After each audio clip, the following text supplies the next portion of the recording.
Update: am I the butthole for not financially helping family and friends, despite being able to? So, it's been a couple months. I've learned my lesson not to ask 17-year-old kids unread questions about real life and made some decisions, haha. First, a lot of you did make valid suggestions that I took to heart. I spoke to my parents candidly about why I distanced myself from them. They were clearly ashamed, and I think it's that shame and pride that kept them from reaching out and apologizing years ago. My mom kept her face covered with her hands for most of the call. She was clearly sad. Anyway, I ended up telling them I would never want to see them to go destitute, so if they are in poor health or need help with the basic necessities, I'm obviously a call away. Otherwise, things have stayed the same. Next, about my niece. Here's where I disagree hard with most Redditors. She's a 20-something girl who made a tremendously stupid mistake. She took down a pole driving drunk and will pay for that with her physical appearance and health for the rest of her life. It could have been worse. Thankfully, that's all it was. I talked to her, and as a first step, we paid for her initial scar treatment, some silicone dressing/steroid injections to improve the healing. They can't do the removal surgery until they heal properly and things settle down, so could be another 6 months to a year before they reassess. She asked if I can also help her find a rehab. She wants to pay for it herself. She admitted to having a problem, and I won't go into why she started drinking, but I hope none of the haters has the same reason to turn to a bottle. I also talked to my brother that he's got a year to come up with half the cost of her surgery. If he doesn't come through, we'll have a conversation, but I think the fire is lit under his ass, and I'm covering half for sure. I'll remind people we aren't prosecutors and judges, so when it comes to moral judgments, we should do what we believe is right. I stand by my choices to keep my family at an arm's length but not let them fall into poverty if it comes to it, and I support my niece's her attempt to better herself. Thanks to everyone who commented and offered advice. User Highwaygirl 2004 will give you a separate shout-out. Lastly, please don't send me requests for money. I've read every sob story under the sun after my last post. I'm not an idiot, wasn't born yesterday, and know that any 12-year-old with a keyboard can write a mean tearjerker. I offer tremendous monetary support and my time to local organizations that I can actually see providing support to those in need, so I sleep well at night. Don't bother cursing me out for being heartless. If you're in real need, seek assistance from your local organizations. Best of luck everyone, and take care. Good luck to you and your family. I get where you're coming from and don't blame you for keeping your distance with your family. I'm a transplant also, so I get the pressure that comes with that, but you also have a family of your own to think about. Original poster replies. Thanks, that pressure is real. Sorry, Redditors were begging for handouts. People suck. My mouth hit the floor when I saw that part. I'm sorry, op. People really suck. Right? I read that and thought, people actually do that on here? Wow. Wowed out, they're obviously the true buttholes, haha. I couldn't imagine hopping in a stranger's inbox begging for money. The sad thing is, this is probably more the norm than we'd suspect. Heck, I remember working for a high-end audio company, one that was a synonym for dictionary, and the amount of requests for freebies we'd get on a daily basis was astounding.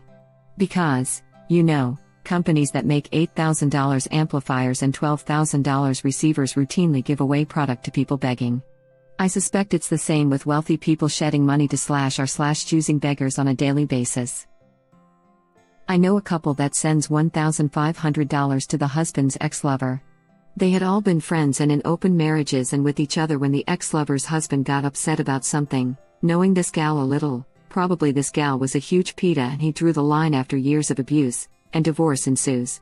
Regardless of all the crazy that appears to have occurred in that time frame, somehow she guilted the ex-lover and his wife into sending her money monthly for years. And they just did it. Apparently once kiddo went to college, dad pays for that 100%, they also cut her off, but only after paying her $1,500 a month for more than a decade. Some people are able to con others into their upkeep. I agree. I think sometimes people get this little thing in their head thinking maybe, just maybe. And I kind of get it. There's that dream that maybe one day someone will be able to help, or we see too much crap on TV, etc. But that's the thing, it's just a dream, it's not reality. Sure, I'd love to think some magical person is right around the corner who has a ton of money and wants to get me out of debt, but that's just a dream or fantasy that's never going to happen.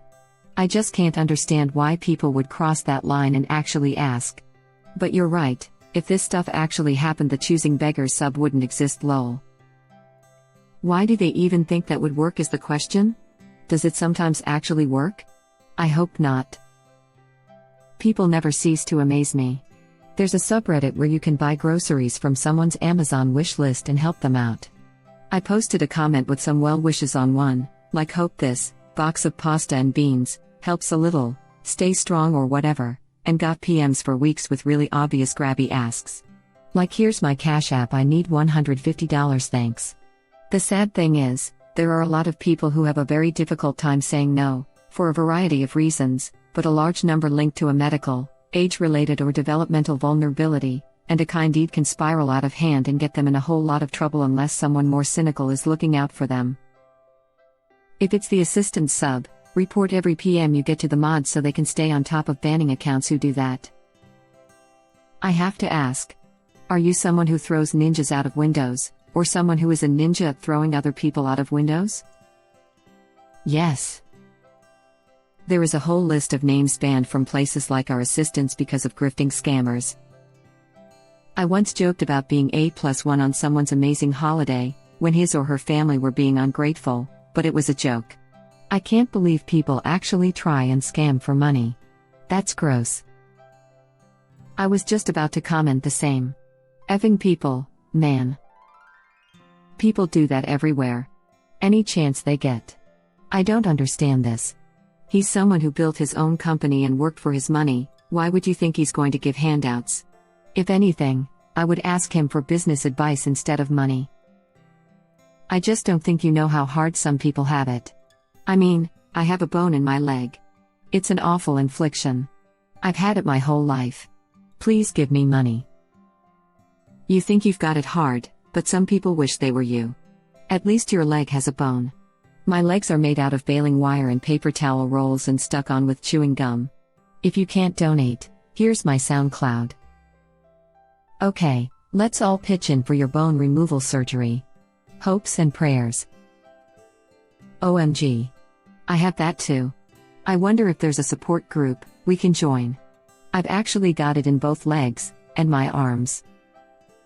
Bone in your leg? That ain't nothing. My mother and father-in-law have bones in their heads. Boneheads.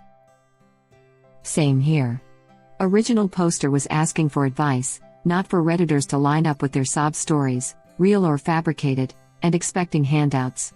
I get that times are tough, but it sounds like basic human decency has fallen by the wayside in the face of greediness. Good grief. One time I came across a tweet that was relevant to the conversation and the guy sounded genuine, saying something about, yeah, my power will be shut off next week for non-payment, but at least my baby is fed and we will still have the roof over her head. We were discussing how difficult the pandemic has been. It just seemed honest and I had the money and asked for his PayPal. After a few nags at him, I sent him half of what he owed.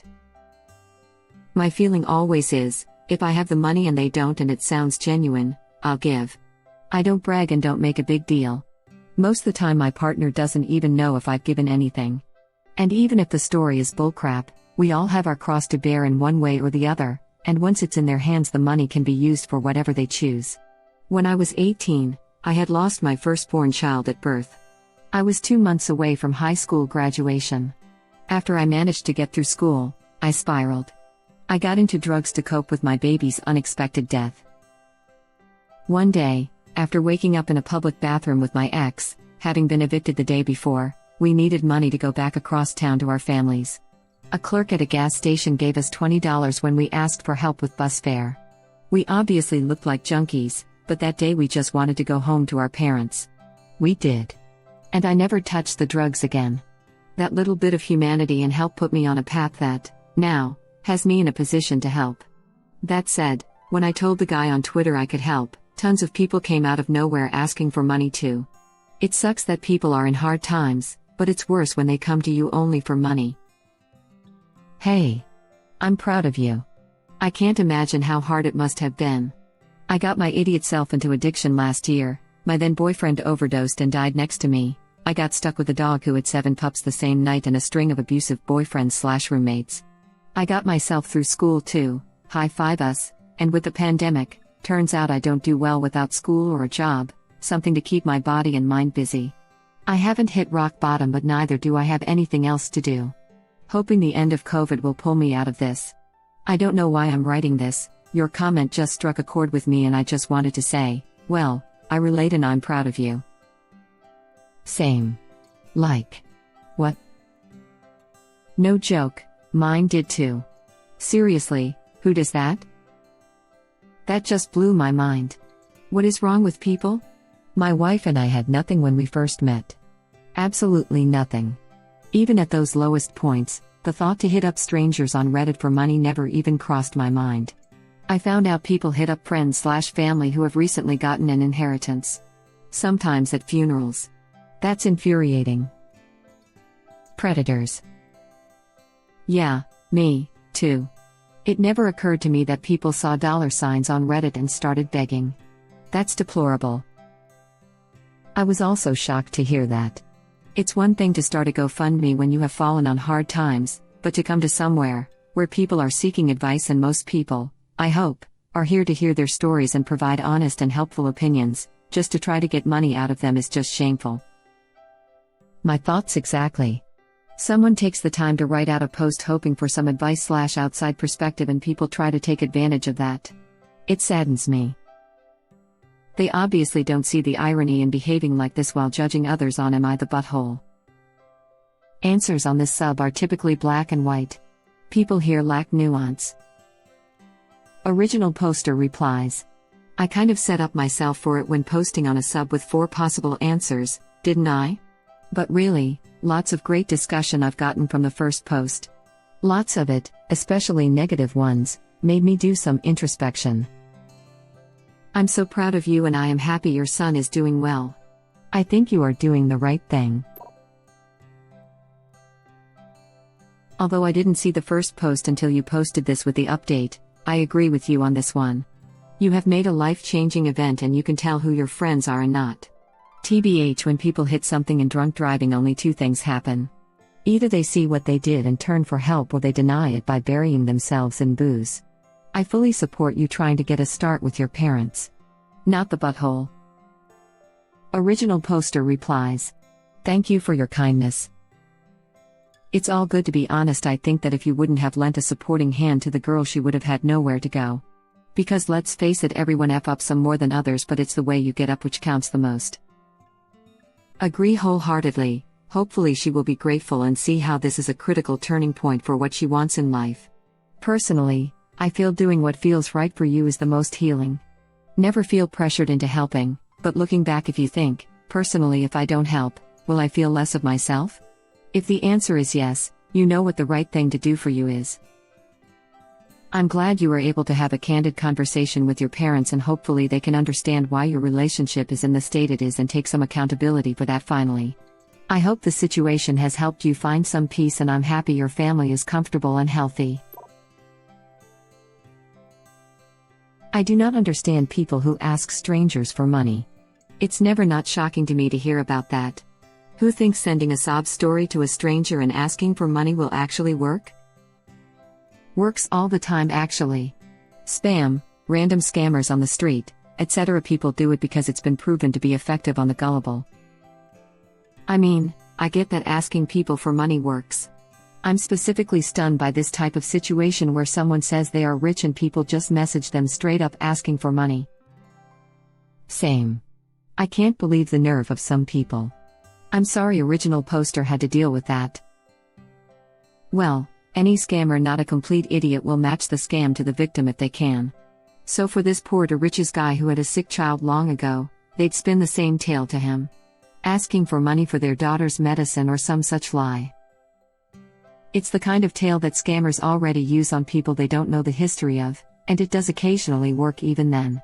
So even if they don't already have a copy pasta begging for kid medicine money saved and ready to go in a heartbeat, it's still worth their time as a scammer if they type a fresh lie up then and there in response to ops post, because it's a numbers game and just one of 100 people falling for the lie makes it all worth their time. Just like telemarketers. There were many reasons I went no contact with my mother, but one of the final nails in the coffin were letters I found from her to lottery winners begging for money. She was not destitute as she represented herself to be in the letters and had a good government job with a pension. While I'm sad that I don't have a mother in my life, I have a seriously finely tuned BS meter that has definitely helped me avoid scam artists, because I was raised by one. I will add that my mother likely has an undiagnosed cluster B disorder of some sort based on some of her behaviors, but I don't think that's true for all scam artists. I think they just lack empathy and a conscience. It's pretty appalling, sure, but if it works 1 times in 50, the other 49 times become a worthwhile time investment for someone with low scruples. Scammers all over the world operate on similar principles. If you call 50 old people and tell them their social security number has been compromised and they're going to be thrown in jail, if 49 of them tell you to F off, but one panics and gives you all their bank account information, then that's a worthwhile investment for the scammer. That's one reason why scammers intentionally use poor grammar and other sketchy trappings/red flags. They want people who aren't particularly gullible to hang up immediately, to maximize the time they spend on likely marks. That's why it's a good idea to try to keep scammers on the phone and play dumb if you have the time to do it, to reduce their overall ROI and the resources they have to throw at actual vulnerable people. The YouTube channels that do this are amazing. Saw one where he held a scammer up for 10 hours. I've had your computer is compromised, please give me access and we will fix it remotely calls, which are always from overseas. I always say, I'll just turn the computer on, give me a minute and then walk away and continue on with my day. If they are still there 10 minutes later, I'll tell them the computer is slow to boot up, put the phone down, and do nothing. Rinse and repeat. They stop calling after a while. Legendary. Thank you for watching. Please subscribe to be the first to know about Red Rabbit Reader's new videos. If you like our videos, please like them on YouTube and share them with your friends. We welcome your comments below. Press to start another of our videos.